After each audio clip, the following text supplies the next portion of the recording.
My name is Beverly, and I'm 32 years old. Right now, I'm sitting in a courtroom staring at my own parents and brother across the aisle. They're not here to support me. They're here to sue me, to take away the company I built from nothing. The company that went from $5,000 in savings to nearly $1 million in revenue. But what they don't know is that the IRS agent standing at the back of the room is about to change everything. Before I tell you how this nightmare began, let me know where you're watching from and please hit that like button.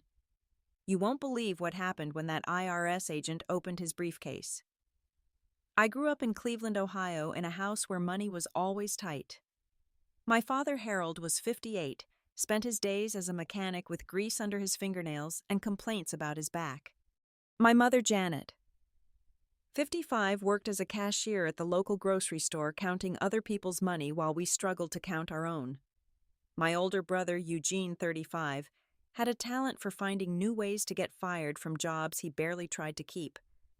From the time I was in 6th grade, I knew I wanted something different. While other kids were trading Pokemon cards, I was selling candy bars I bought in bulk from the wholesale store downtown. I'd mark them up 50 cents each and sell them during lunch break.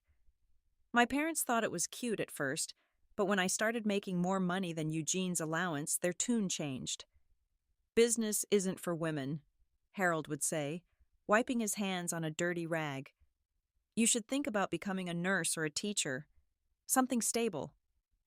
Janet would nod along, adding, "Your father's right, honey. Leave the business world to the men. You don't want to end up stressed and alone." But I kept saving every dollar I made. By high school, I had $3,000 hidden in a shoebox under my bed. When I told them I wanted to study marketing at Ohio State University, they laughed. "With what money?" Eugene smirked from the couch, where he spent most of his days. "Mom and Dad can't afford to send you to college." That's when I showed them my acceptance letter and my scholarship. Full academic ride.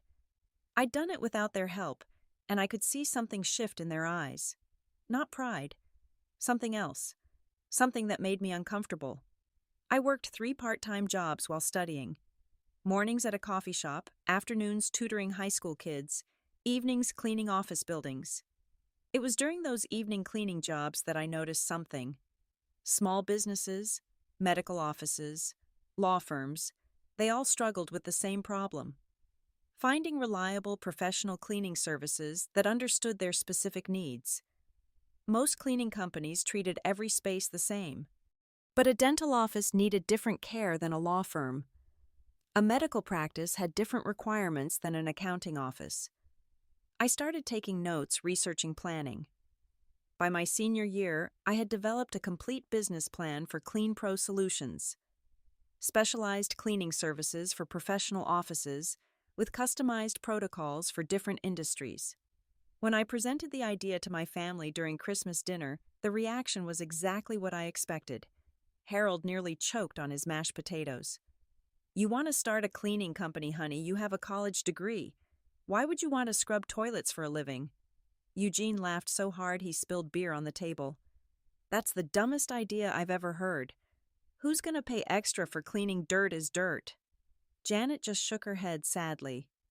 "Beverly, sweetheart, you're too smart for this. Why don't you apply for a nice office job somewhere?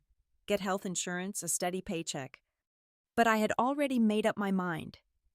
In May 2018, 3 weeks after graduation, I used my $5,000 in savings to register CleanPro Solutions as an LLC, buy initial supplies, and print my first batch of business cards. The first 6 months were brutal. I was working 16-hour days doing everything myself. Marketing, scheduling, cleaning, billing, customer service. My first client was Dr. Peterson's dental clinic on East 9th Street. Mrs. Peterson took a chance on me because her previous cleaning service had damaged expensive dental equipment by using the wrong chemicals. I spent hours researching the proper cleaning protocols for dental offices, different disinfectants for different surfaces, special care for sensitive equipment, understanding cross-contamination prevention. When Mrs. Peterson saw the difference in her office after just 1 week, she started recommending me to other medical professionals. Word spread faster than I had expected. By the end of 2018, I had 12 regular clients and had hired 2 part-time employees.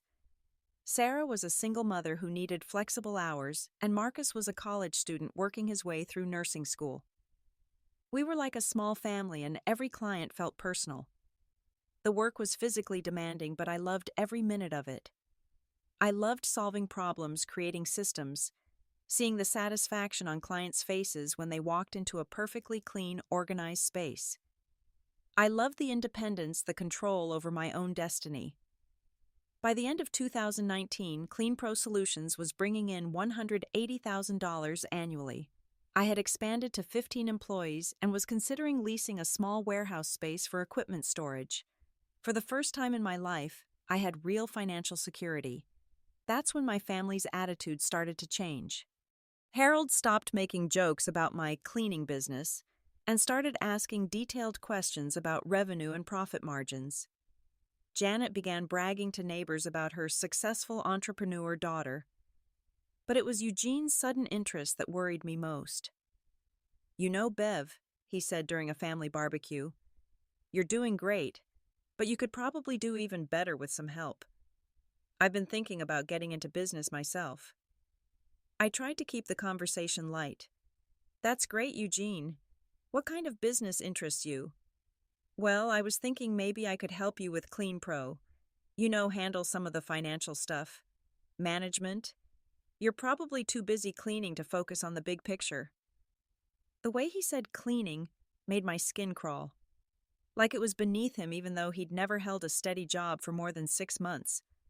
"Thanks, but I've got everything handled," I replied, trying to stay diplomatic. His expression darkened slightly. "Family should stick together, Beverly. When one of us succeeds, we all succeed. That's how it works," Harold chimed in from across the patio. "Eugene's right, honey. You shouldn't try to do everything yourself. Let your family help. I could take a look at your books, make sure everything's organized properly." I felt a chill despite the warm summer evening. "Dad, I appreciate the offer, but I have a professional accountant handling my finances." "Some stranger you're paying," Janet shook her head disapprovingly. "When you have family who care about you, that doesn't make sense." The conversation ended there, but I could feel the shift.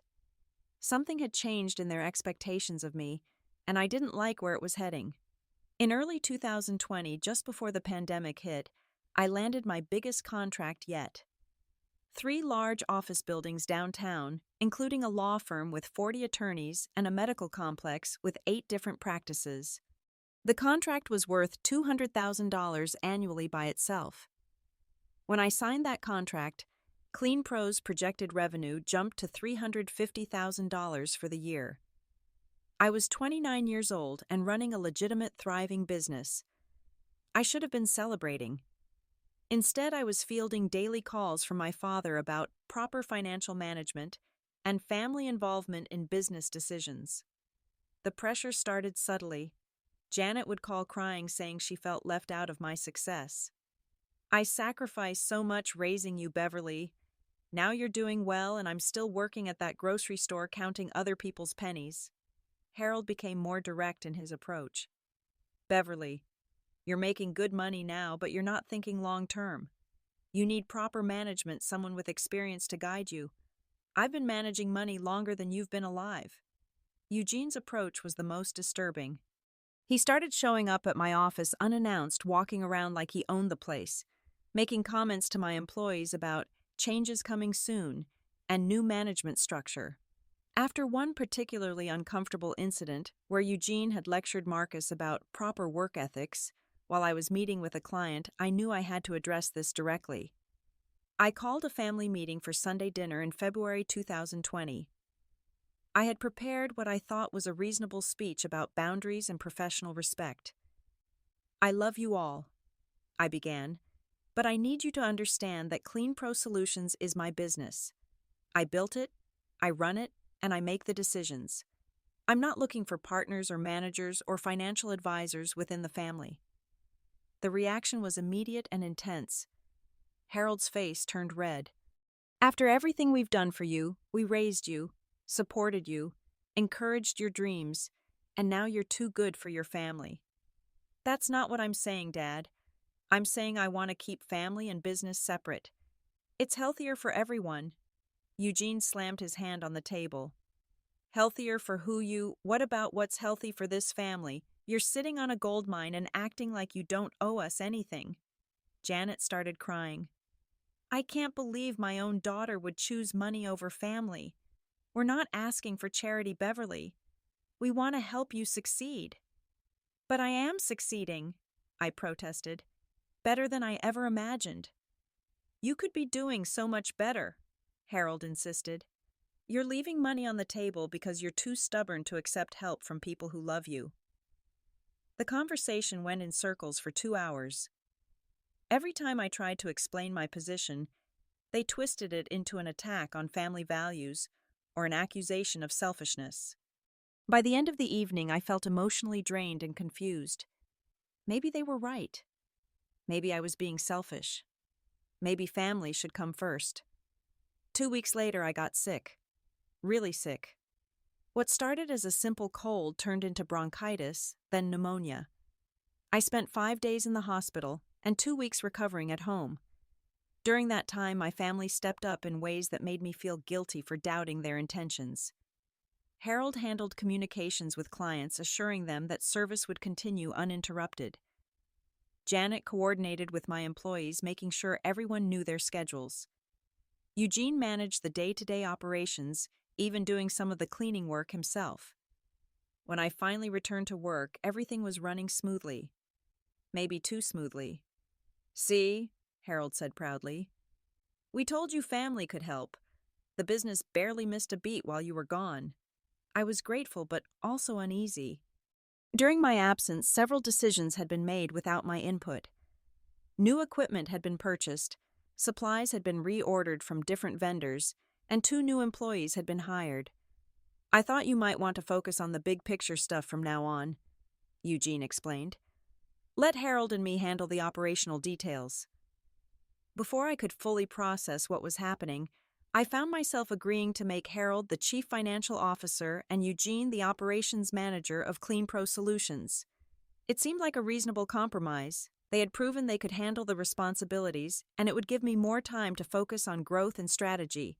What I didn't realize was that I had just handed over control of my company to people who saw it very differently than I did. The first red flag appeared 3 weeks after Harold officially became CFO. I was reviewing the monthly financial statements when I noticed several unfamiliar expenses. New equipment purchases that I didn't remember approving payments to vendors I'd never heard of, and consulting fees that seemed excessive. When I asked Harold about these expenses, he had explanations for everything. The new floor buffers were necessary, he said, showing me a specification sheet. The old ones were breaking down constantly. This was actually a cost-saving measure. What about this payment to Midwest Supply Solutions? I've never heard of them. Better prices than our usual vendor. Eugene found them. We're saving 12% on cleaning chemicals. And these consulting fees to business development associates. Harold's expression became slightly defensive. Beverly, you said you wanted to focus on strategy. Part of good financial management is getting professional advice on tax optimization and business structure. These consultants are helping us save money in the long run. Everything sounded reasonable, but something felt off. I made a mental note to dig deeper into these expenses later. Over the next few months, more changes occurred without my direct input. Eugene hired 3 new employees, all friends of his who needed work and were willing to accept lower wages. Our usual supply vendors were replaced with cheaper alternatives that Eugene had researched thoroughly. Most concerning was Harold's insistence on consolidating all financial management under his control. It's more efficient this way, he explained. Instead of you having to approve every little expense, I can handle day-to-day financial decisions and just give you weekly reports. Margaret Kowalski, our accountant for the past 2 years, started expressing concerns during our monthly meetings. Beverly, I'm seeing some unusual patterns in your cash flow, she said during our June meeting. Your expenses have increased significantly, but I'm not seeing corresponding increases in equipment or inventory, that would justify these costs. Harold's been making some changes to improve efficiency, I explained, though I was starting to share her concerns. I think you should review these changes personally. Some of these vendor payments are going to companies I can't find proper business registrations for. That afternoon, I decided to do my own investigation. What I found made my stomach turn. Business Development Associates was a shell company registered to an address that turned out to be a vacant lot. Midwest Supply Solutions existed, but when I called them, they had no record of any sales to CleanPro Solutions.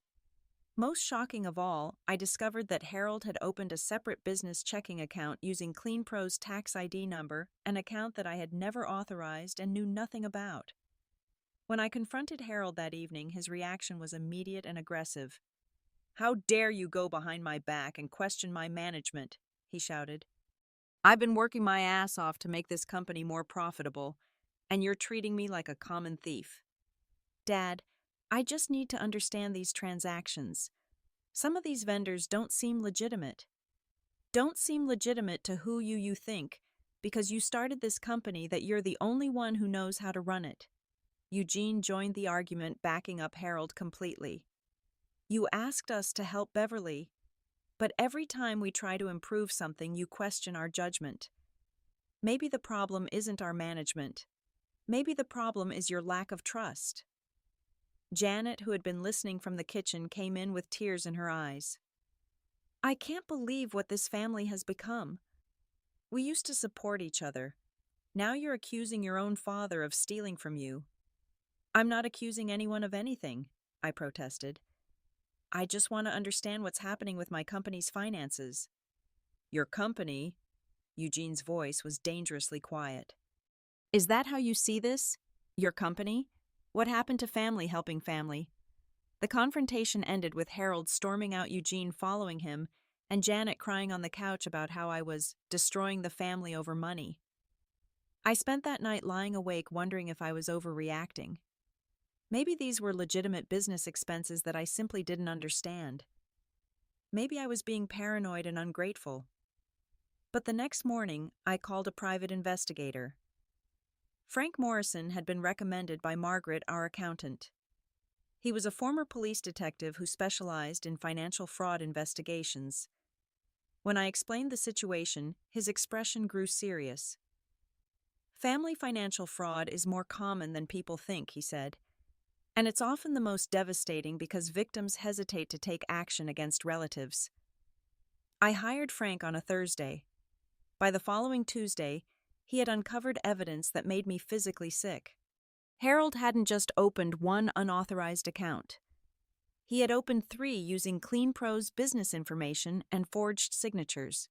Over the past 8 months, he had systematically transferred $125,000 from CleanPro's operating accounts into these personal accounts. Eugene's contribution to the scheme was creating false invoices for supplies and services that were never delivered. Companies like Midwest Supply Solutions and Business Development Associates were fronts he had established to funnel money out of the business and into accounts he controlled. The most heartbreaking discovery was Janet's involvement. Email records showed that she had not only known about the scheme from the beginning, but had actively participated in planning it. Messages between her and Harold discussed getting what we deserve and teaching Beverly about family loyalty. The total amount stolen was approaching $200,000.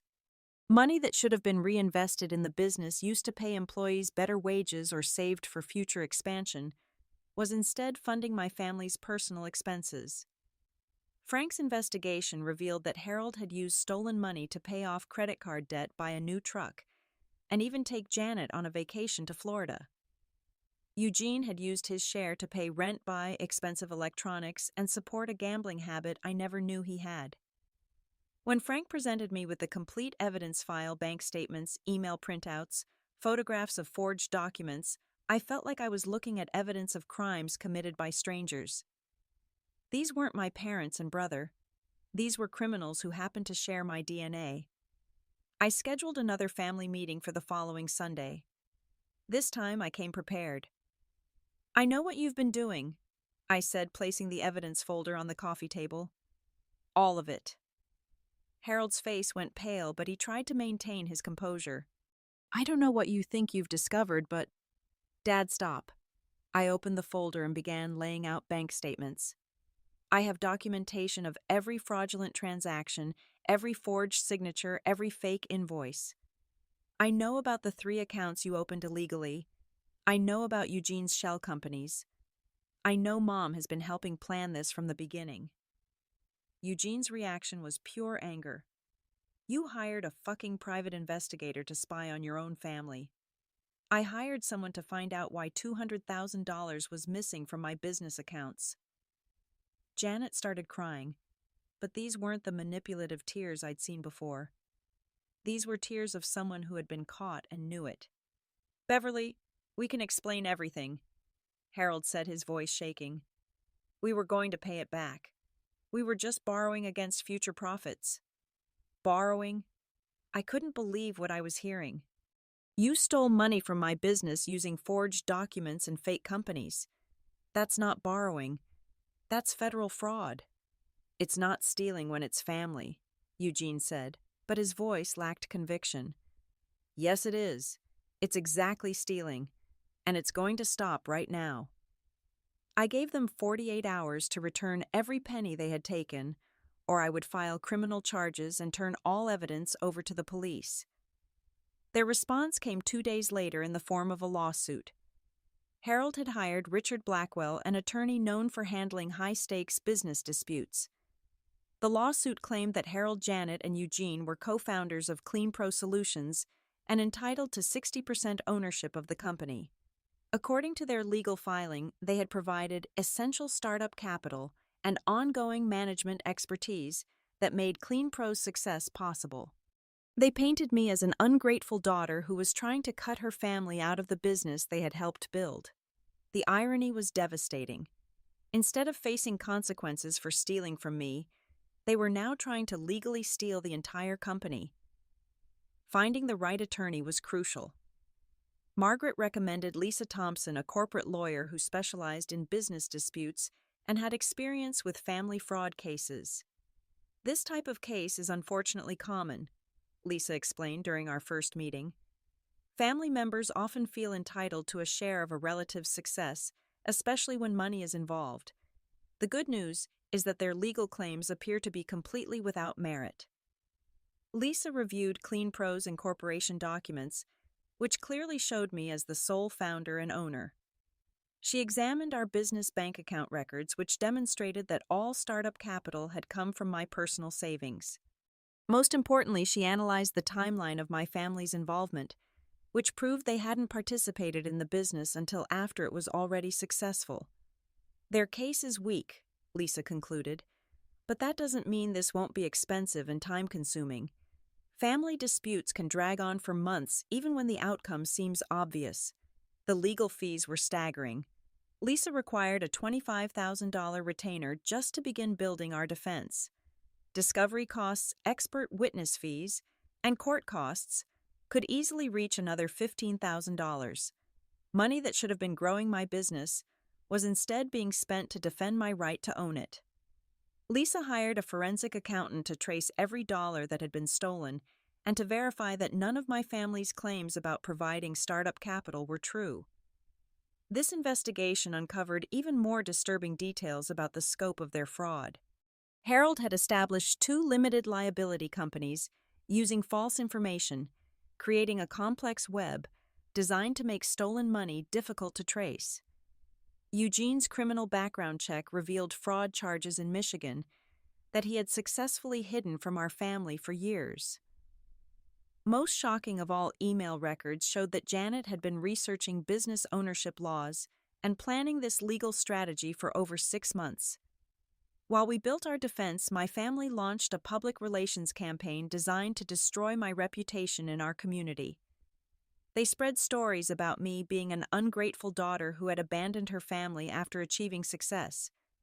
Harold told neighbors that I was mentally unstable and obsessed with money.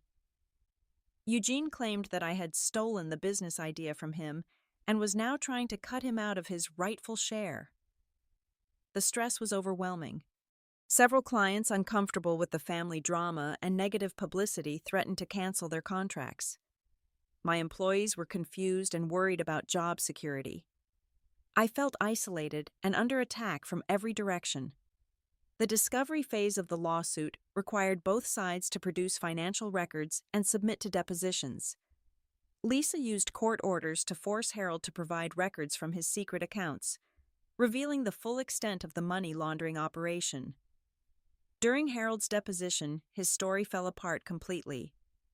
When asked to provide evidence of his claimed financial contributions to CleanPro, he couldn't produce a single legitimate document. When questioned about the unauthorized bank accounts, he claimed they were administrative tools for better financial management. Eugene's deposition was even more revealing. Under oath, he admitted that he had never worked in the cleaning industry before joining CleanPro and had no relevant business experience. When Lisa pressed him about his shell companies, he became defensive and contradicted his earlier statements multiple times. Janet's deposition was the most emotionally difficult for me to watch. When confronted with email evidence of her involvement in planning the fraud, she broke down and admitted that she had felt left out of my success and deserved compensation for raising me. But it was during the preparation for trial that Lisa's forensic accountant made the discovery that would change everything. Beverly, Lisa called me on a Wednesday evening in late October. We found something interesting in Harold's financial records. It looks like the IRS has been conducting their own investigation into his activities. What kind of investigation? Tax evasion. When Harold and Eugene were moving stolen money through those shell companies, they apparently forgot to report it as income. The IRS has been building a case against them for months. What does that mean for our lawsuit? It means their problems just got much bigger than our civil case. November 15th, 2021. Cuyahoga County Court, downtown Cleveland. I woke up that morning with a mixture of anxiety and determination that I'd never experienced before. I chose my most professional navy blue suit, the one I'd worn when signing my biggest contracts. If this was going to be the day that determined the fate of my company, I wanted to look like someone who deserved to own it.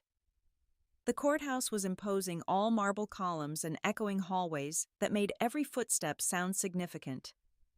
Lisa met me at the security checkpoint carrying 2 briefcases full of evidence that would prove my case.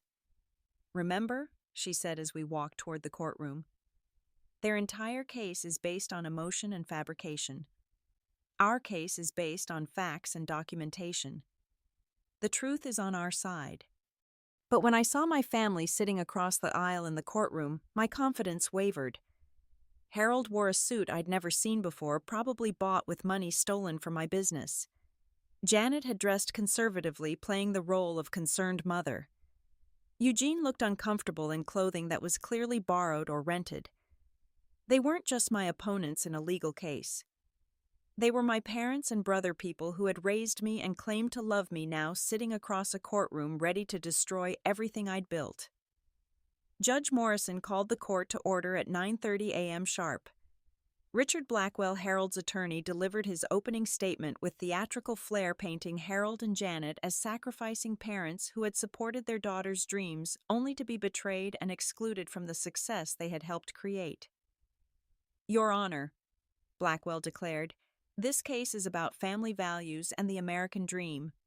Harold and Janet Patterson worked multiple jobs to provide for their daughter's education. They invested their time, money, and expertise to help her build CleanPro Solutions. Now blinded by greed and success, Beverly Patterson is trying to cut her own family out of the business they helped create. It was a compelling narrative designed to appeal to emotions rather than facts. If I didn't know the truth, I might have been swayed by it myself. Lisa's opening statement was more measured but devastatingly factual. She methodically outlined the timeline of CleanPro's founding, the source of all startup capital, and the complete lack of any legitimate family involvement until after the business was already successful.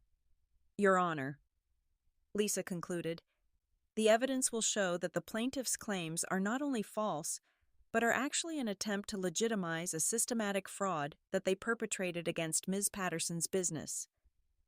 Harold was the first witness called by Blackwell.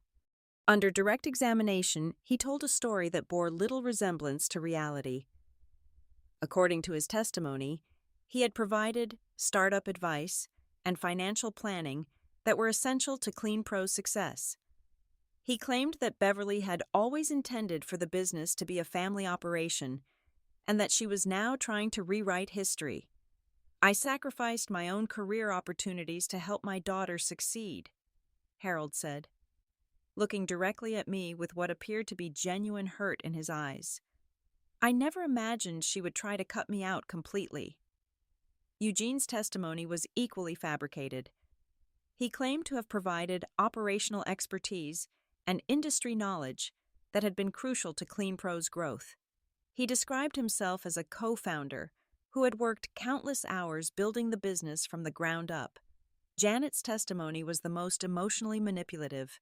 She cried while describing how proud she was of my success and how heartbroken she was that I had turned against the family who loved me. "All we ever wanted was to be part of Beverly's life," she said, dabbing at her eyes with a tissue. "We never asked for anything except to be included in what we helped create." Watching my family lie under oath was one of the most surreal experiences of my life. They spoke with such conviction that I began to wonder if they had actually convinced themselves that their version of events was true. When Lisa began her cross-examination of Harold, the careful facade began to crumble. "Mr. Patterson, you testified that you provided startup capital for CleanPro Solutions. Can you tell the court exactly how much money you contributed?" Harold hesitated. "Well, it wasn't direct capital. It was more like support and guidance." "I see. So your testimony about providing startup capital was inaccurate." "No, I mean, there are different kinds of capital. Knowledge capital, experience capital." "Mr. Patterson, are you familiar with the legal definition of capital contribution in business formation?" Blackwell objected, but Judge Morrison allowed the question. "Not exactly," Harold admitted. Lisa then presented CleanPro's business formation documents, bank records, showing the source of all startup funding and incorporation papers that clearly identified me as the sole founder and owner. "Mr. Patterson, can you point to any document that shows your name as a founder-owner or capital contributor to CleanPro Solutions?" Harold couldn't answer, because no such document existed. The cross-examination continued with Lisa presenting evidence of the unauthorized bank accounts, forged signatures, and shell companies.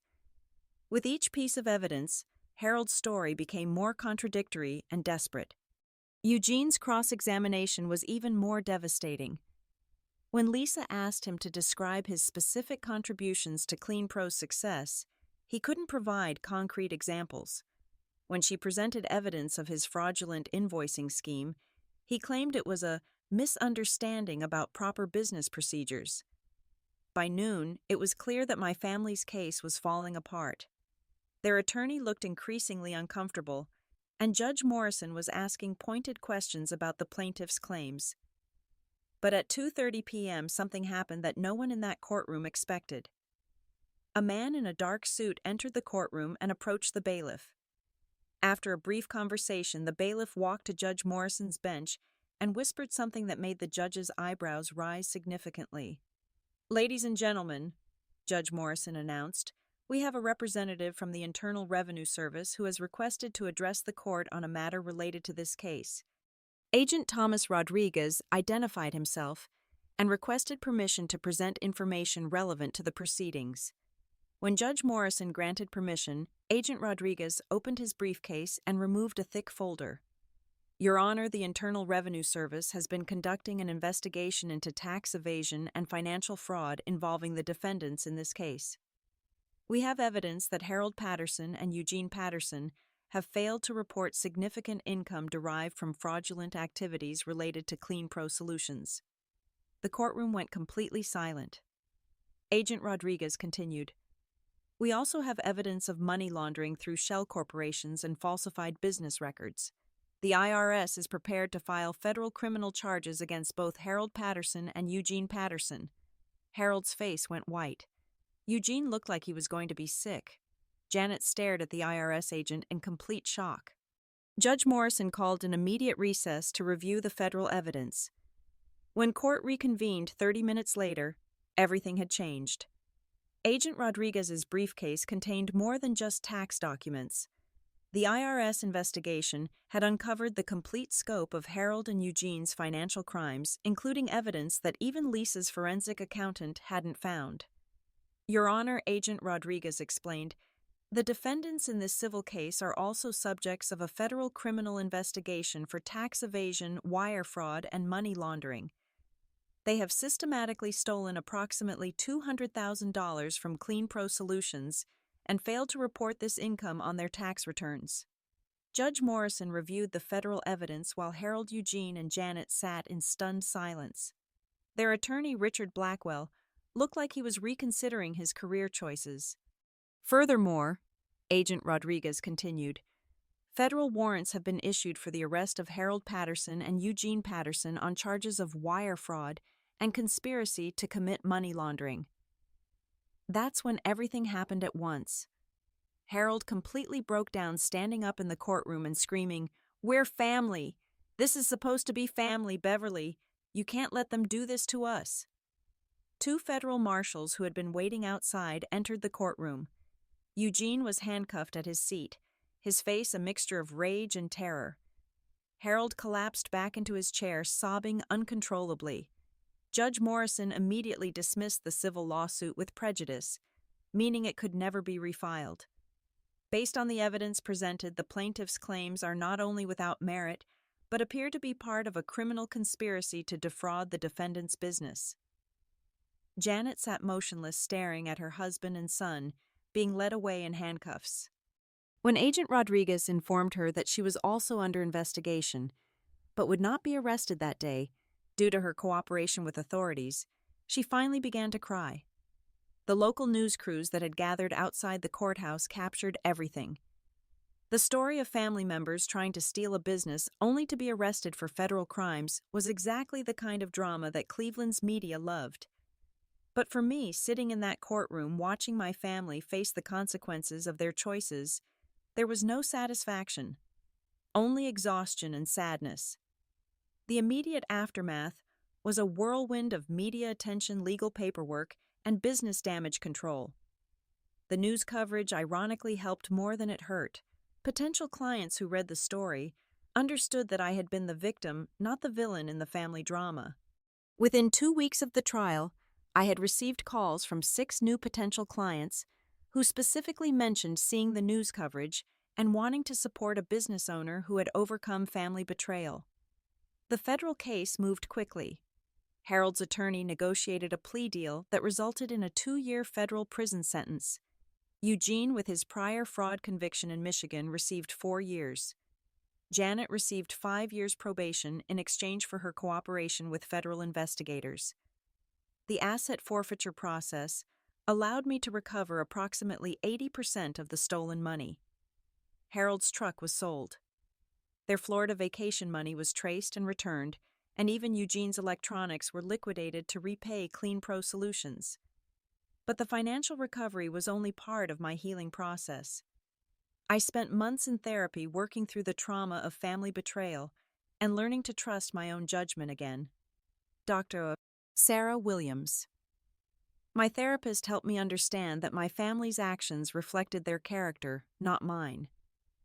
Betrayal by family members is particularly devastating, she explained, because it violates our most basic assumptions about love and loyalty, but their choices don't define your worth or your future.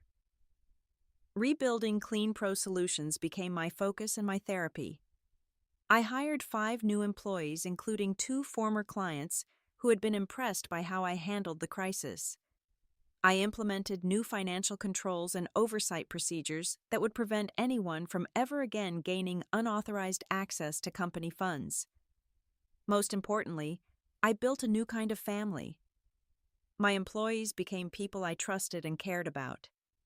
Marcus, the nursing student who had been with me since the early days, became my operations manager. Sarah, the single mother, took over human resources and helped me create a profit-sharing program for all employees. By the end of 2022, CleanPro Solutions had expanded to 3 cities and was generating $850,000 in annual revenue. We had 25 employees, and every one of them had a stake in our success through profit sharing and performance bonuses. I met my husband David through a business networking event in 2023. He owned a small marketing firm and understood the challenges of building a business from scratch. When I told him my story, his response was perfect. "Your family's betrayal says nothing about you except that you're strong enough to survive it." We married in a small ceremony with my real family in attendance. My employees, my friends who had supported me through the crisis, and David's family who welcomed me completely. Harold was still in federal prison. Eugene had been released but moved to another state. Janet had reached out several times asking for forgiveness and a chance to rebuild our relationship. I haven't responded to her letters, not because I'm angry anymore, but because I've learned that forgiveness doesn't require reconciliation. I can forgive my family for what they did while still protecting myself from people who have proven they can't be trusted. CleanPro Solutions continues to grow. We're planning to franchise the business model and expand throughout the Midwest. Every success feels earned because I know exactly what it cost and exactly who helped me achieve it. Sometimes people ask if I regret not giving my family a second chance. My answer is always the same. I gave them first chances, second chances, and third chances. They chose to steal from me instead of celebrating with me. They chose deception over honesty, greed over love, and legal warfare over family loyalty. I didn't end our relationship. I simply stopped pretending that their actions matched their words. The most valuable lesson I learned from this experience isn't about business or money or legal protection. It's about the difference between the family you're born into and the family you choose to build. Blood doesn't excuse betrayal. Love doesn't justify theft. And sometimes the people who claim to want what's best for you are actually the people who want what's best from you. Today, CleanPro Solutions employs 32 people across 4 cities. Every employee has health insurance, paid vacation, and a real opportunity to advance based on their work and dedication. We clean over 200 offices, medical practices, and professional buildings. But more than the business success, I'm proud of the community we've built. When Sarah's daughter graduated high school, the entire CleanPro team attended her graduation party. When Marcus finished nursing school, we threw him a celebration and helped him transition to his new career while keeping him as a part-time consultant. This is what family actually looks like. People who support each other's success, who celebrate each other's achievements, and who work together toward common goals. My biological family taught me what I didn't want in my life. My chosen family teaches me what I do want every single day. And that education has been worth every penny it cost me. Have you ever had to choose between family loyalty and protecting yourself? Let me know in the comments. How you handled a situation where people you trusted tried to take advantage of you. If this story resonated with you, please hit that like button and subscribe for more real-life stories about overcoming betrayal and building success on your own terms. Share this video with anyone who needs to hear that it's okay to put boundaries around toxic family members, even when society tells you that blood should always come first.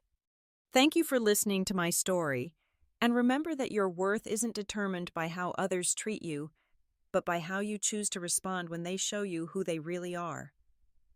The strongest families aren't always the ones you're born into, but the ones you have the courage to create.